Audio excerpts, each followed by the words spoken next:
ولا يحسبن الذين كفروا سبقوا إنهم لا يعجزون وأعدوا لهم ما استطعتم من قوة ومن رباط الخيل ترهبون به عدو الله وعدوكم وآخرين من دونهم لا تعلمونهم الله يعلمهم وما تنفقوا من شيء في سبيل الله يوفى إليكم وأنتم لا تظلمون۔ منکرین حق اس غلط فہمی میں نہ رہیں کہ وہ بازی لے گئے، یقیناً وہ ہم کو ہرا نہیں سکتے، اور تم لوگ جہاں تک تمہارا بس چلے زیادہ سے زیادہ طاقت اور تیار بندھے رہنے والے گھوڑے ان کے مقابلے کے لیے مہیا رکھو، تاکہ اس کے ذریعے سے اللہ کے اور اپنے دشمنوں کو اور ان دوسرے اعداء کو خوف زدہ کر دو جنہیں تم نہیں جانتے مگر اللہ جانتا ہے۔ اللہ کی راہ میں جو کچھ تم خرچ کرو گے اس کا پورا پورا بدل تمہاری طرف پلٹایا جائے گا اور تمہارے ساتھ ہرگز ظلم نہ ہوگا۔ تیار بندھے رہنے والے گھوڑے ان کے مقابلے کے لیے مہیا رکھو۔ اس سے مطلب یہ ہے کہ تمہارے پاس سامان جنگ اور ایک مستقل فوج یعنی اسٹینڈنگ آرمی ہر وقت تیار رہنی چاہیے تاکہ بوقت ضرورت فوراً جنگی کارروائی کر سکو۔ یہ نہ ہو کہ خطرہ سر پر آنے کے بعد گھبراہٹ میں جلدی جلدی رضاکار اور اسلحہ اور سامان رسد جمع کرنے کی کوشش کی جائے اور اس اثناء میں کہ یہ تیاری مکمل ہو دشمن اپنا کام کر جائے۔ وَإِن جَنَحُوا لِلسَّلْمِ فَاجْنَحْ لَهَا وَتَوَكَّلْ عَلَى اللَّهِ إِنَّهُ هُوَ السَّمِيعُ الْعَلِيمُ وَإِن يُرِيدُوا أَن يَخْدَعُوكَ فَإِنَّ حَسْبَكَ اللَّهُ هُوَ الَّذِي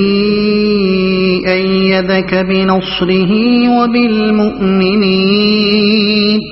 اور اے نبی اگر دشمن صلح و سلامتی کی طرف مائل ہوں تو تم بھی اس کے لیے آمادہ ہو جاؤ اور اللہ پر بھروسہ کرو، یقیناً وہی سب کچھ سننے اور جاننے والا ہے، اور اگر وہ دھوکے کی نیت رکھتے ہوں تو تمہارے لیے اللہ کافی ہے۔ وہی تو ہے جس نے اپنی مدد سے اور مومنوں کے ذریعے سے تمہاری تائید کی،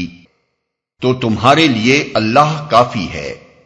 یعنی بین الاقوامی معاملات میں تمہاری پالیسی بزدلانہ نہیں ہونی چاہیے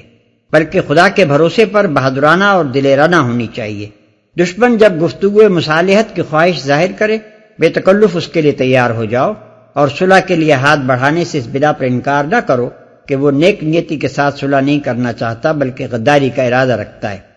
کسی کی نیت بہرحال یقینی طور پر معلوم نہیں ہو سکتی۔ اگر وہ واقعی صلح ہی کی نیت رکھتا ہو تو تم خامخواہ اس کی نیت پر شبہ کر کے خونریزی کو طول کیوں دو؟ اور اگر وہ غدر کی نیت رکھتا ہو تو تمہیں خدا کے بھروسے پر بہادر ہونا چاہیے۔ صلح کے لیے بڑھنے والے ہاتھ کے جواب میں ہاتھ بڑھاؤ تاکہ تمہاری اخلاقی برتری ثابت ہو، اور لڑائی کے لیے اٹھنے والے ہاتھ کو اپنی قوت بازو سے توڑ کر پھینک دو تاکہ کبھی کوئی غدار قوم تمہیں نرم چارہ سمجھنے کی جرت نہ کرے۔ وَأَلَّفَ بَيْنَ قُلُوبِهِمْ لَوْ أَنفَقْتَ مَا فِي الْأَرْضِ جَمِيعًا مَا أَلَّفْتَ بَيْنَ قُلُوبِهِمْ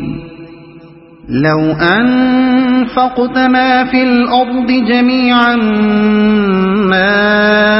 ألفت بين قلوبهم ولكن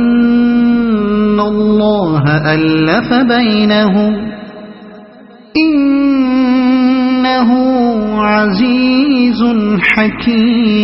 حكيم يا أيها حسبك اللہ ومن اتبعك من المؤمنین۔ اور مومنوں کے دل ایک دوسرے کے ساتھ جوڑ دیے،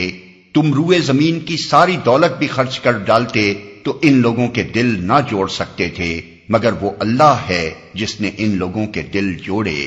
یقیناً وہ بڑا زبردست اور دانا ہے۔ اے نبی، تمہارے لیے اور تمہارے پیرو اہل ایمان کے لیے تو بس اللہ کافی ہے، مگر وہ اللہ ہے جس نے ان لوگوں کے دل جوڑے۔ اشارہ ہے اس بھائی چارے اور الفت و محبت کی طرف جو اللہ تعالیٰ نے ایمان لانے والے اہل عرب کے درمیان پیدا کر کے ان کو ایک مضبوط جتھا بنا دیا تھا۔ حالانکہ اس جتھے کے افراد ان مختلف قبیلوں سے نکلے ہوئے تھے جن کے درمیان صدیوں سے دشمنیاں چلی آ رہی تھیں۔ خصوصیت کے ساتھ اللہ کا یہ فضل اوس و خزرج کے معاملے میں تو سب سے زیادہ نمایاں تھا۔ یہ دونوں قبیلے 2 ہی سال پہلے تک ایک دوسرے کے خون کے پیاسے تھے، اور مشہور جنگ بعاث کچھ زیادہ دن نہیں گزرے تھے جس میں اوس نے خزرج کو اور خزرج نے اوس کو گویا صفحہ ہستی سے مٹا دینے کا تہیہ کر لیا تھا۔ ایسی شدید عداوتوں کو 2-3 سال کے اندر گہری دوستی و برادری میں تبدیل کر دینا اور ان متنافر اجزاء کو جوڑ کر ایسی ایک بنیاد مرصوص بنا دینا جیسی کہ نبی صلی اللہ علیہ وسلم کے زمانے میں اسلامی جماعت تھی، یقیناً انسان کی طاقت سے بالا تر تھا، اور دنیاوی اسباب کی مدد سے یہ عظیم الشان کارنامہ انجام نہیں پا سکتا تھا۔ بس اللہ تعالیٰ فرماتا ہے کہ جب ہماری تائید و نصرت نے یہ کچھ کر دکھایا ہے تو آئندہ بھی تمہاری نظر دنیاوی اسباب پر نہیں بلکہ خدا کی تائید پر ہونی چاہیے کہ جو کچھ کام بنے گا اسی سے بنے گا۔